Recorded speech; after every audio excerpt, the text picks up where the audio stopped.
Hi everyone, welcome back to my channel. So the next video that I'm going to do in my wildflower video is, I forgot what I was doing. I'm doing primroses. These are the wild variety that form what we now know as Primrose, which come in a multitude of colours. But for this particular series of flowers, all of the ones that I'm doing are all wildflowers that are the forerunners of a lot of the cultivated flowers that we see. So I'll take you down to my board now.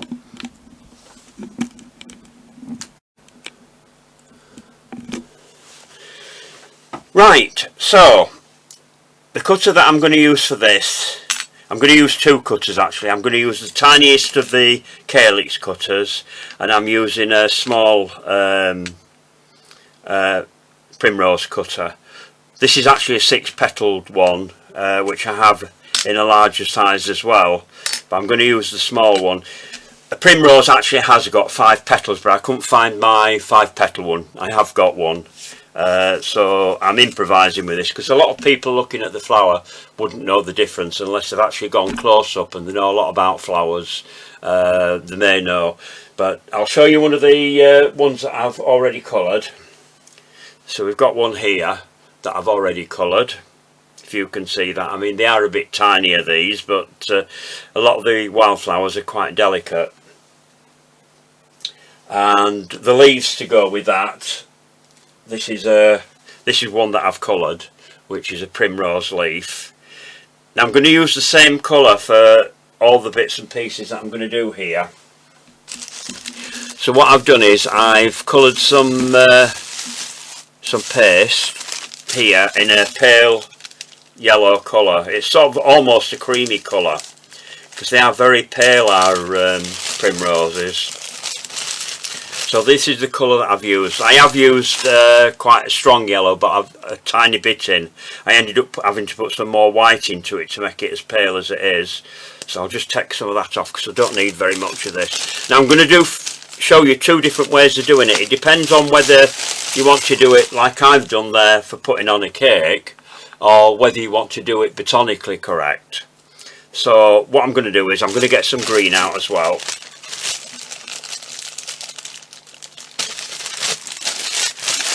I'm going to show you the way that I did it for those on there. So I'm going to turn my board over. Now if you've got one of these cell boards, or a board like it with the grooves and the Mexican hat holes in it, this will make it easier, because being tiny it's very difficult to make a Mexican hat back, but I'm going to have to do it for the botanically correct variety. So what I'm going to do is I'm going to start off by getting some paste on my board, some green paste, and roll it out.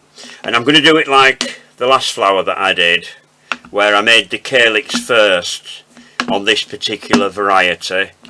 On the second variety I'll do the flower first and then the calyx, because the calyx on the back of a primrose is slightly different to your normal calyx. So I'll take that off, turn that over. So I've got my little pimple there.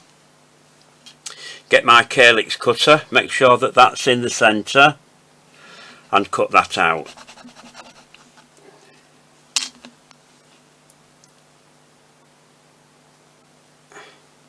Right, so we've got that. So I'll get that onto my pad. And then with the small ball tool I'm just going to thin the edges of it.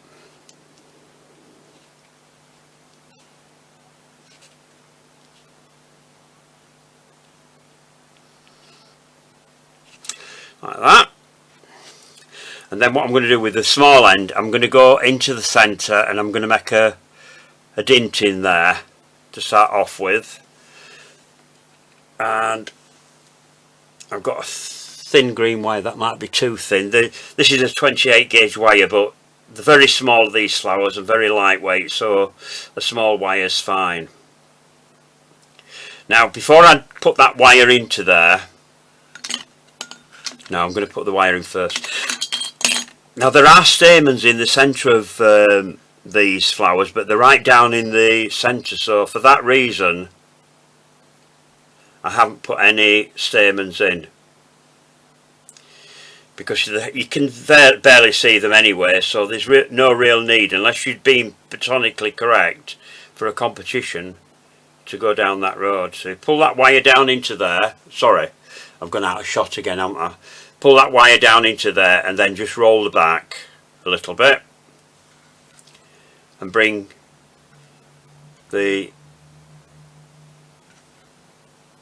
points of your calyx up like that. I'm just going to pop that in some foam to the side just for a minute, and then we'll go on to the flower. I only need a tiny bit of paste for this.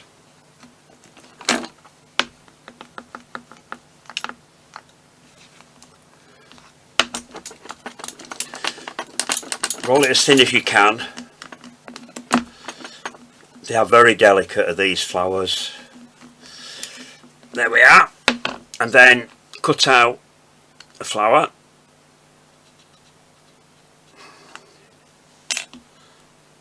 Take your paste away.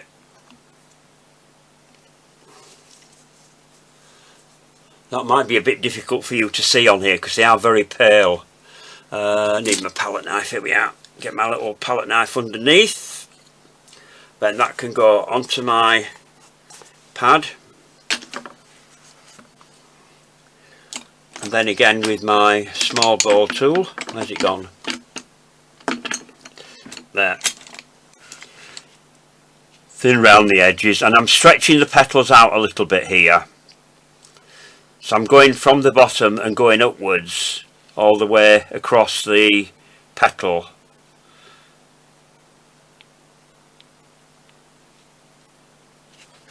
I'll get that onto my hand so you can see it, because the next step I need it on to be on my hand.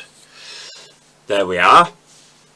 And then I'm going on to my silk veining tool, and then I'm just going to get this onto my fingers. There we are.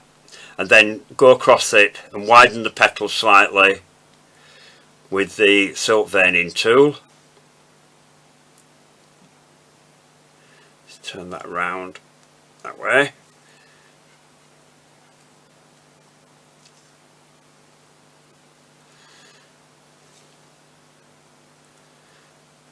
Round again to do the last two petals.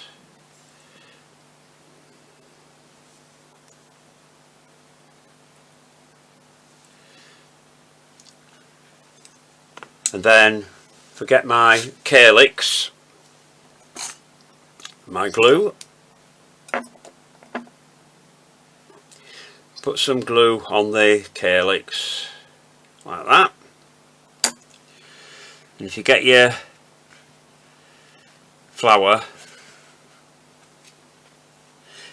bit difficult to get hold of because they're so small, and get your points of your calyx, if you can, in the middle of your flower like that.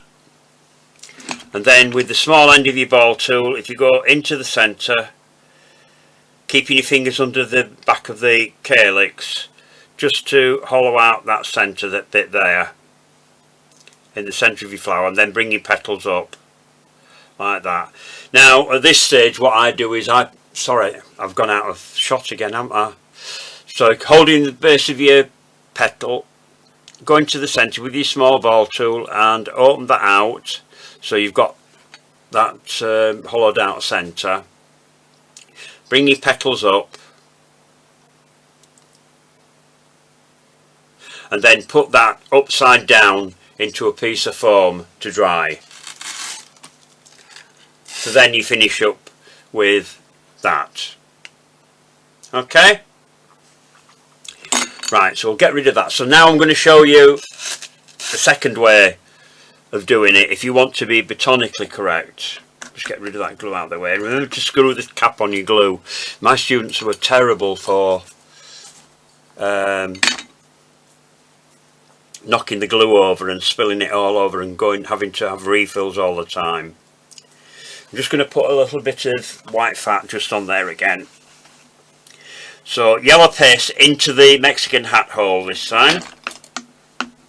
then roll it out like you did with the calyx on the non-botanically correct one.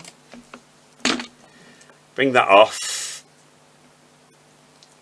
turn it over, and then cut out your flower.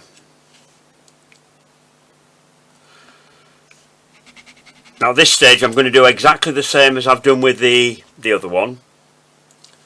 If it sticks in your cutter like that, just get the small ball tool and just gently push your petals out like that. There we are.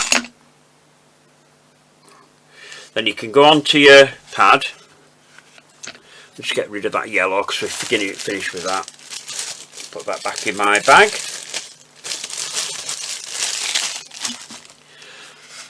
And with your small ball tool, just stretch the petals out. I'm doing this from the back because it's easy to do this so you don't squash your little Mexican hat part at the back there. Stretch your petals out all the way around till you're happy with them, and then we can get hold of that. Whoops, bit difficult to get hold of with my big fingers, and then turn it over onto your fingers. Now this is where you need to be careful. The Mexican hat back is between my fingers there, so then do the same as we did with the other one. Stretch your petals with the silk veining tool, giving it a bit of veining. Just keep it right on the edge, don't go right into the centre, not yet anyway.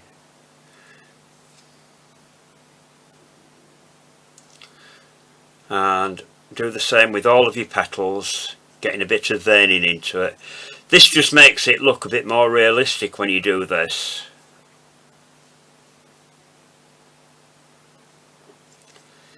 There we are. So that once that's done, if we get hold of the Mexican hat back at the back again, then with the small end of your ball tool, go into the centre to hollow that out. Like that. And then again we'll get a wire, if I can find one. That one will do. Put a tiny little hook on the end. These thin wires are quite easy to get your hooks on the end with it being quite soft. I know sometimes you need a pair of pliers to do the Mexican hat back on. Right, into the base of your flower, pull that down, right down, so that disappears into the bottom, and then just gently work your paste around the back of that to let that dry, to make sure it's firm onto your, whoops, onto your wire. And just roll it like that. Right, so we can pop that to one side. I'm going to pop that upside down so the petals stay put for the time being, and then we'll come on to the calyx of this. Now this is slightly different because they've got quite a long Mexican, a long back on them, on the real flowers. So you need a small ball of paste. Roll that into a cone. I probably could do with a bit more because with my big fingers this is a bit of a fiddly bit. And the reason I'm showing you this is because after I'd done my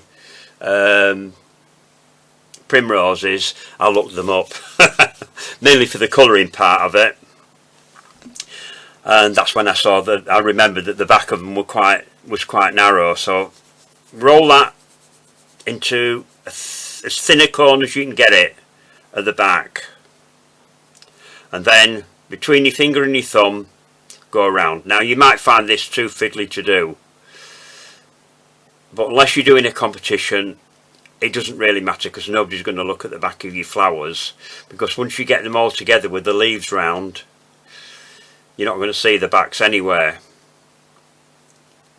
but I thought I'd show you both ways, just in case anybody knows a lot about the flowers and looked at the flowers in the garden, particularly the primulas, because they're exactly the same apart from the fact you've got loads of different colours.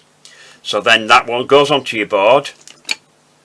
Then I want a small cell stick and roll that out from there.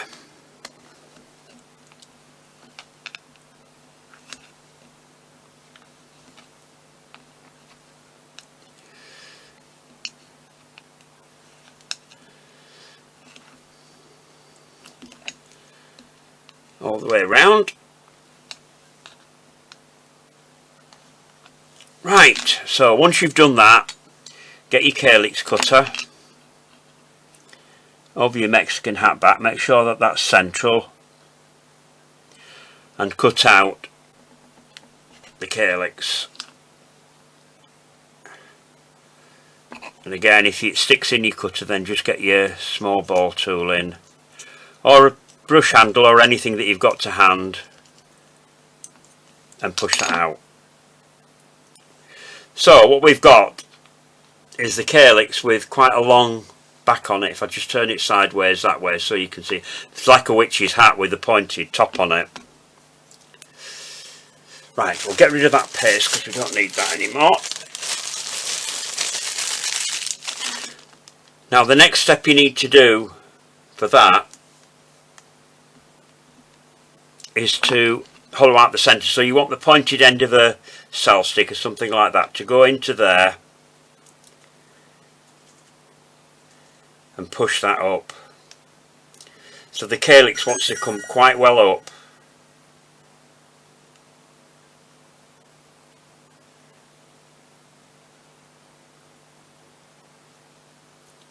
Sorry, I've gone out of shot again, done it again.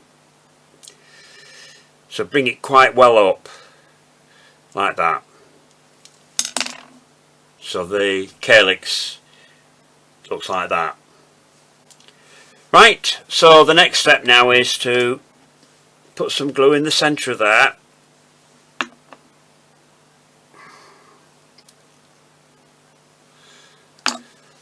And get your flower that you made earlier. Whoops. And then pull that wire wants to go down the centre of that. Like that. Pull it right the way down so the back of the flower goes into it. Now you do get that little gap at the back here with the flower, so they roll that onto your wire so it's nice and firm on.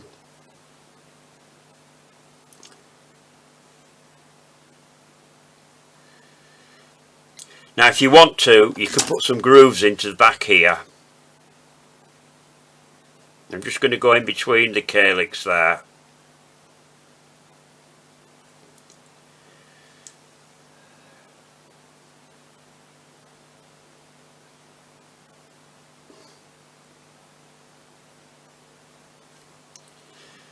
It's a good idea if you let your flower to dry before you do this as well, and don't do it soft like I'm doing it, because your flower could come off the wire if you're not careful. Just make sure that's still in the centre there. Bring your petals up a bit so you've got a bit of movement in it. There we are. So that's the second way, see if you want to be botanically correct with the back of your primrose. Right, now then, the next step that we need to do now is to make some leaves. Now I have got a veiner here. I have got a cutter somewhere for primroses and I can't find it, so I'm doing this the template way. Now again, I'm going to use the same yellow paste that I've used for the flowers. Just get rid of that. And I'm going to turn my board over here, back onto the flat side. Pop that up there. Put my cutting wheel away again. I should do this all the time. Sometimes I put things down and then, if you notice in some of my previous videos, I have a habit of not being able to see where they are. So if you've got an organiser at the side of you here, try and put your tools back in there. I just have to keep telling myself that. Right, so I'm going to put a bit of white fat onto my board here.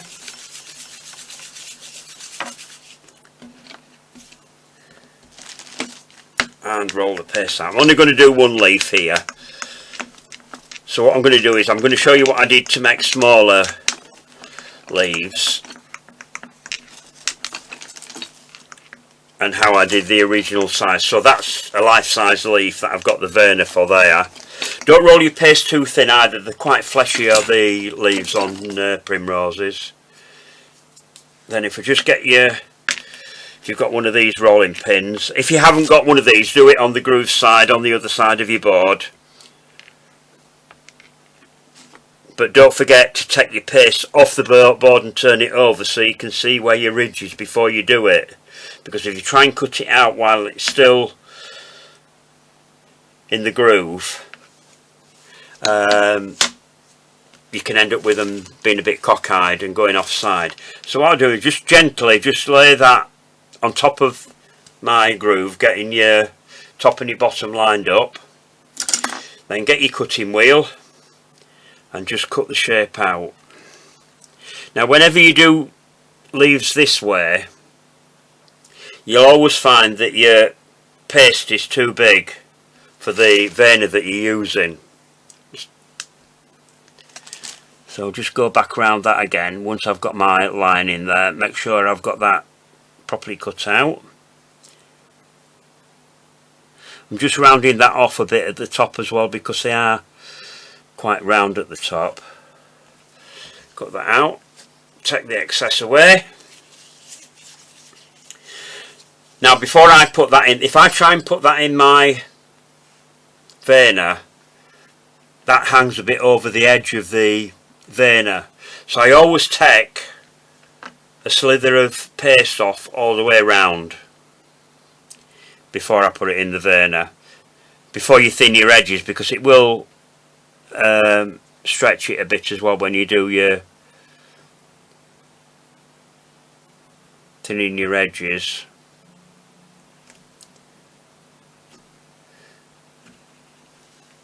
Right, take a squared bit off of the end as well. Oops, not quite gone through there. There we are. Now to make a smaller leaf, you can either cut them out freehand, which I have done with some of the ones that I've done there, or just start off by making this leaf a bit more. So if you take a bit more off, like that, because you want some of your leaves to be a bit smaller for your inner leaves and your outer leaves a bit bigger, if that makes sense. Just take that off.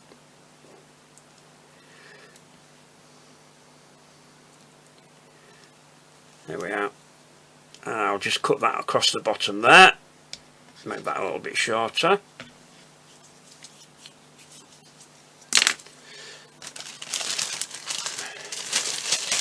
Put all my paste away.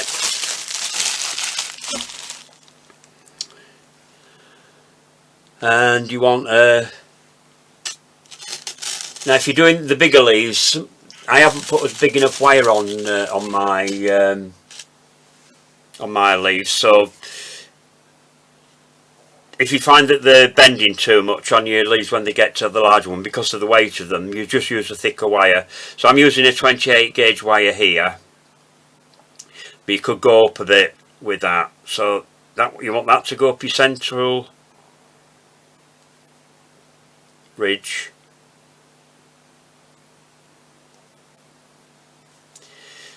There we are. So then that wants to go onto your pad and thin your edges. So we'll go back to the medium ball tool for this. Thin your edges.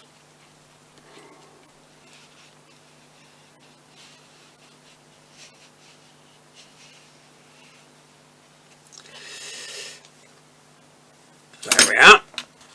So then into the Verna, always make sure that you put your ridge into the groove in your Verna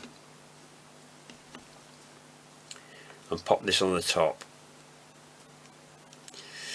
So even if you haven't got a lot of cutters, it's always worth investing in the veiners to get the effect that you want. Because some of these things, like poinsettias, particular prime example, primrose leaves and various other ones, the veining is quite deep and quite strong. So just having one veiner is sometimes not always the right thing to do. It's worth investing in the veiner for that particular plant, whereas with flowers you can get away with using your silk veining tool. So the next thing I need to do now is to bring up the bottom part here, then just gently go up the back, and then that wants to go into your foam to dry. So what you end up with is sort of like a shape, a bit like that. You can curve them back as well. Some of the outer petals do curve back a bit. I did these yesterday and they're still not totally dry, so I can bend them back if I want as well with those. Right, so once you've made your leaves and you've put those away to dry, then the next step then is to start the colouring process. So I'm going to start off with the flowers to start off with. And I think that's a dry one. Yeah, that's a dry one. So what I've done here is I've mixed two colours. I've used Forsythia, which is quite a pale yellow anyway, but I wanted it a lot paler than that. So what I've done is I've mixed some white in. These are both from Edible Art. The white one's called Snowflake, which is just basically just a straight white powder. Don't use the luster powders because they come up too shiny for that. And then I've mixed probably about 1 part yellow to about 4 parts white to make it as pale as I want it to be there. If you can get hold of a paler yellow than that, that's fine. You just don't need to put as much white in it then. And then I've got quite a thin brush here. So what I'm going to do is I'm going to dust all over the petals with this, all the way around. You can brush in or out with this when you're doing this, because we're doing the whole of the flower with that right into the centre.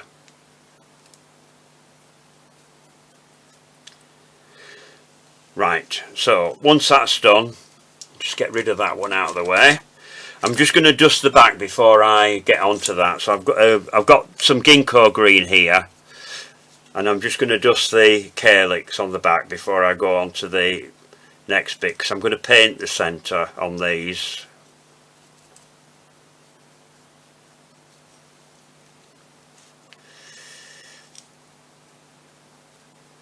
Just be careful you don't get it on the flower. Right, so that's that done. So for the centre I'm going to use Sunflower, which is quite a deep yellow, so you want really sort of an egg yellow type centre depending on what make of powder you're using for your flowers. And you need a very fine brush here. I've got a triple note brush here that I'm going to use for this. Then I've got some, have I got, no, it's evaporated. I thought I had some in there. Get some more isopropyl. If you haven't got isopropyl, you can use vodka or Bacardi or any white spirit. And if for religious reasons you can't use that, then isopropyl is the best thing to do. It's not against your religion to be able to use this, because this evaporates and doesn't leave anything behind. Plus the fact is people aren't going to eat these anyway, or shouldn't be eating them. So what you do is get into the centre and then just pull it out from the centre like that, going round, just to make a little sort of like halo round the centre of your flower. Can you see that? I know it's a bit difficult with these a bit small, but if I try to zoom in with this it goes blurry. So what you need to do then is, where in the centre of your petal, pull it out a bit more so it comes out a bit like a star. on each of your petals.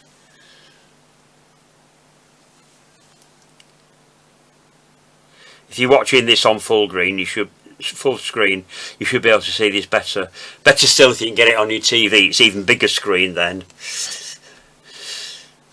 Right, so once you've done that, that can be put to one side.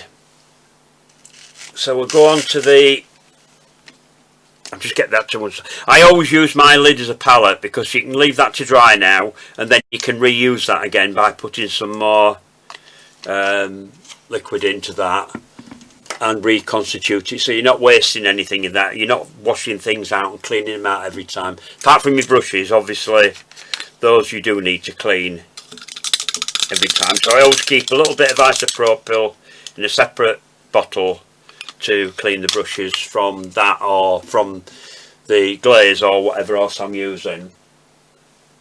Oops.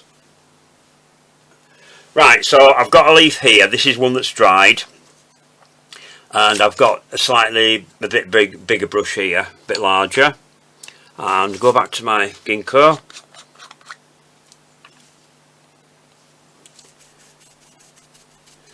Now what I'm going to do is, with this, and the reason why I've done them cream is because the centre is a bit paler on the flowers. It might be an over-exaggeration. If you look at the flowers, you probably won't think that they are. And brush out from the outside in, but not right into the centre, so you leave that centre part a bit paler. This is how we get these effects on leaves, so they don't look flat.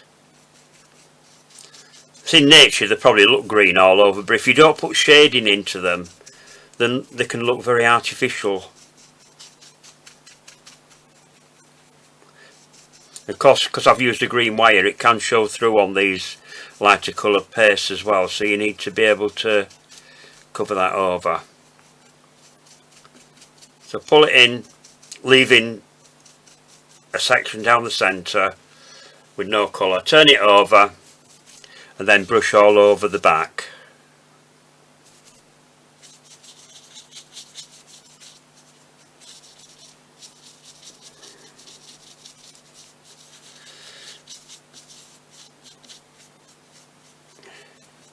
Make sure you catch the edges because we've used a different colour to make the leaves.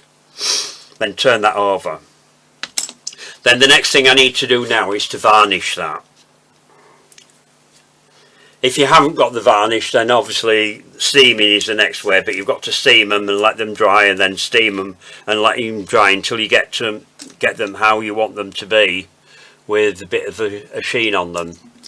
So I've a cheap brush here that I use just for glazing leaves and things like that. So again, what I'm going to do is I'm going to start and pull it in from the outside to start off with, and then go down the centre.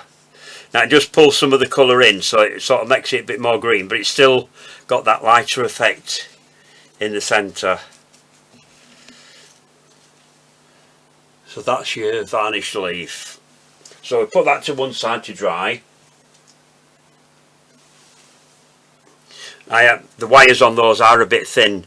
If I was doing that again, I would do them a little bit thicker, but that's because of the weight of the leaves. But it depends on what you're putting them into and how you want to show them, because the growing clumps on in fields in between grass and all sorts of things like that. So some of the leaves can drop back, which they will do.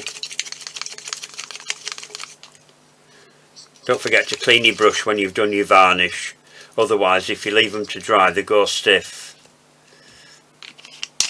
and you can't use them then.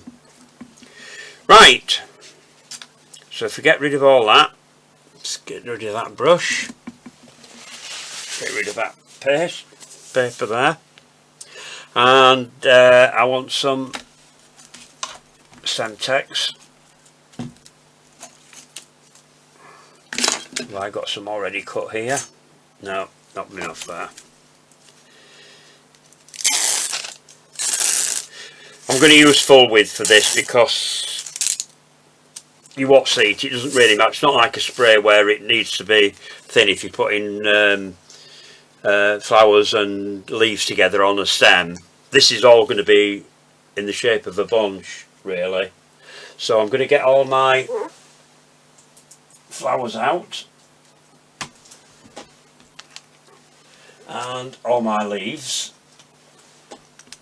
Just sort these leaves into different sizes, so I've got smaller ones and larger ones,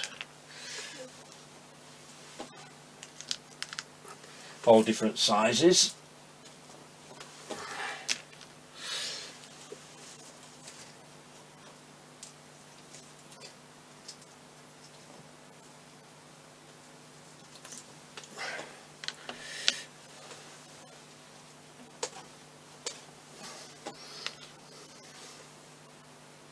That one that I've just varnished should have dried by the time I put all this together. Now if you wanted to make some buds, you could make some buds. They're just quite long ones. I haven't done any for this, but if you wanted to, you could do. Now I'm going to have these all at different levels here, and I'm going to just tape these together as they are, and the reason for that is because some of the larger ones I can pull them out a little bit just to open the spray out. So if we open some of that out like that,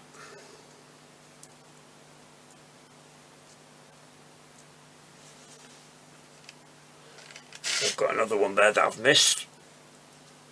Bring that out here.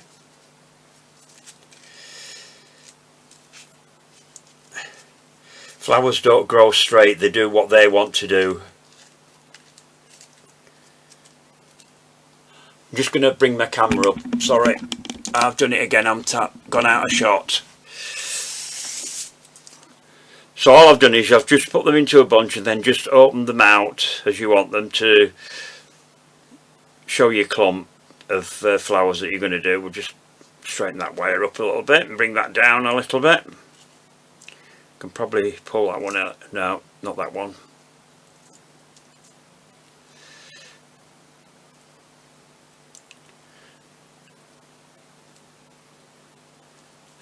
And then what I'm going to do is I'm going to tape in some of the smaller leaves round those.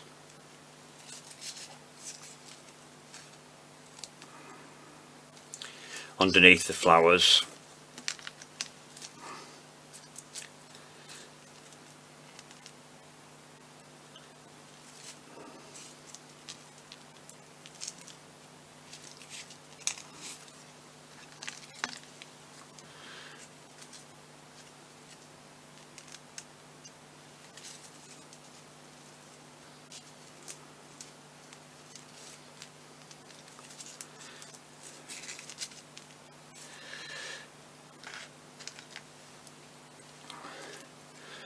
Doesn't matter if the leaves vary a bit in size because it adds to the realism of the plant, because they are going to be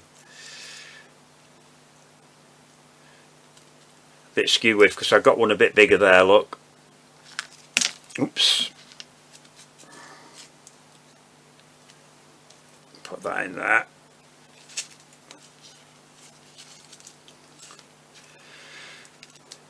And then now what I'm going to do is I'm going to tape down so that these stay where I want them to stay.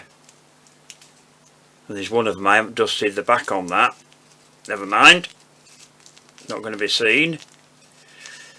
And then I'm going to come back up again and put the larger leaves in.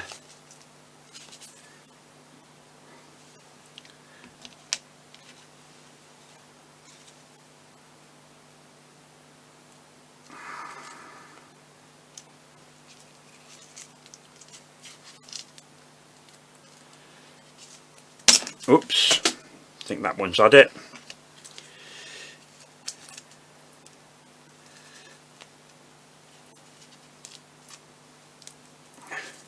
Make sure when you're doing this that you pull your wires down so they're nice and tight in, if you can find your wire. Pull it right down so that the leaf is right down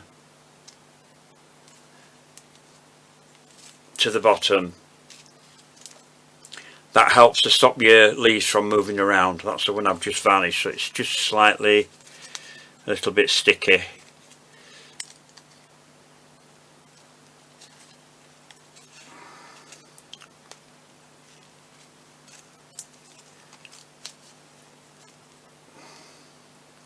Just take your time, don't try and rush it with these sort of jobs. That's how things get broken, when they drop out like that if you're not careful. Probably a good idea to have some foam or something for them to drop onto when you're doing a job like this. I've got my wires a little bit too short on these. That's what's happened here. So if you make your wires a little bit longer, it should help to avoid that happening. See if I can get that wire, if I can find where that is.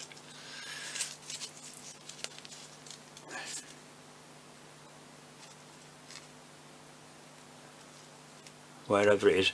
Can't see with these wires are so fine that I've used. Can't find the wire for that one. Never mind, I'll find it in a minute. It'll turn up when I'm not looking for it. And put another larger one in.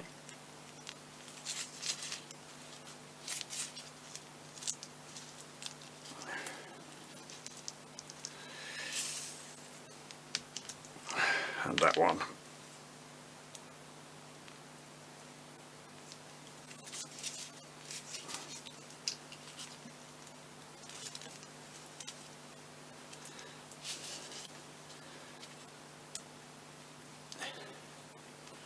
Pull your wires in. If I can find that other wire wherever it's gone.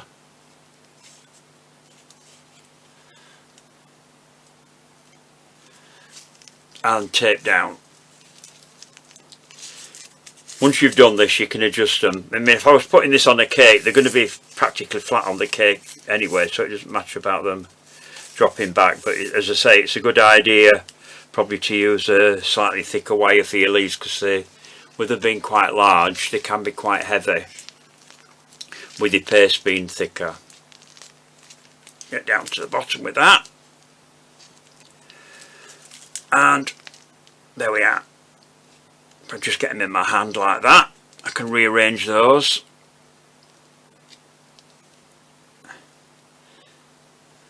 So there we are. That's my primroses. Anyway, I hope you've enjoyed the video. I have done a short video for anybody that's watching about using rose petal cutters, because I was asked to do that. So I've done a video and showed some of the flowers that you can do with rose petal cutters without having to buy lots of different ones. So if you have a look at that one as well, and take care and see you soon.